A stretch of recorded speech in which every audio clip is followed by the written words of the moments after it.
After reading children's literature, Heinz and Tribunella, I think Coraline best fits both of them, domesticity genre and the adventure genre, for various reasons. But I'm gonna talk about the adventure genre. I think that the whole book really is based on the part that Coraline wants to explore and go on an adventure.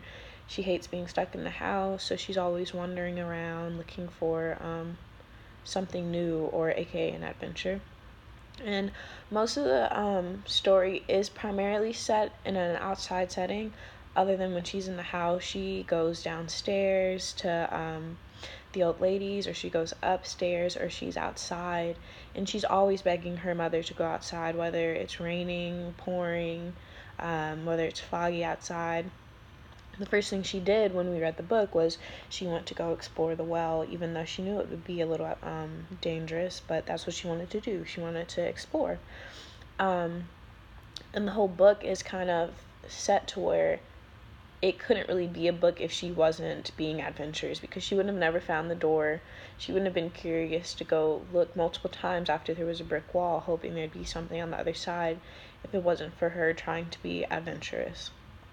And in the story, she's somewhat escaping a situation she's not comfortable with, because she's always asking her parents to hang out with her.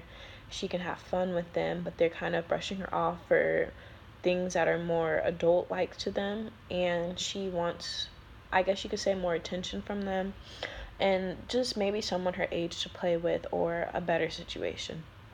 She ends up finding a better situation, aka her award, in the other home with the other mother, the other father. Like, everything is just a little more upgraded there, and that really intrigues her, and she loves it. She just doesn't like the fact that it isn't home.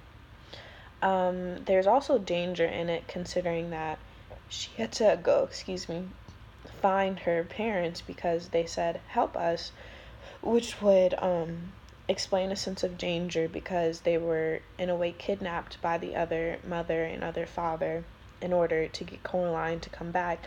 Hence why she was so adamant that Coraline would be coming back, because she went back home after leaving the other world and realized her parents are gone, which is not normal for a child, and she realized it wasn't normal, so she went back on another adventure to go save them. And she's escaping this undesirable situation with just the fact that she was unhappy at home, but she realized that on the other side of the wall, it wasn't much better. Her parents are her parents at the end of the day, like she said, and nobody can replace them, no matter how many turkeys they feed her. And especially, she doesn't like the fact that they're trying to change her in order to make them stay with her and try to replace her parents, because in her eyes her parents are irreplaceable, although they may have flaws, and that the world may be a little bit more magical, per se, with animals talking and the mice singing like she wanted them to in the real world, although it freaks her out.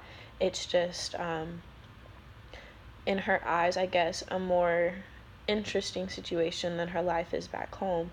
But she also does mention it doesn't also make it seem better. Everything's a lot more darker in the other world than it is in her own world. Darker as in not like lighting, because the way she describes it, it's more vibrant, but the energy with the people there, it's darker, the vibes of the people. And she just kind of is an adventurous girl, and the whole book is surrounded by adventures. The only thing wrong with the adventure theory is the idea that the protagonist is a man, which Coraline is not a boy, she's a woman. I would say that for that one, it fits the more domestic theory, considering she's a girl and she's the protagonist of the story.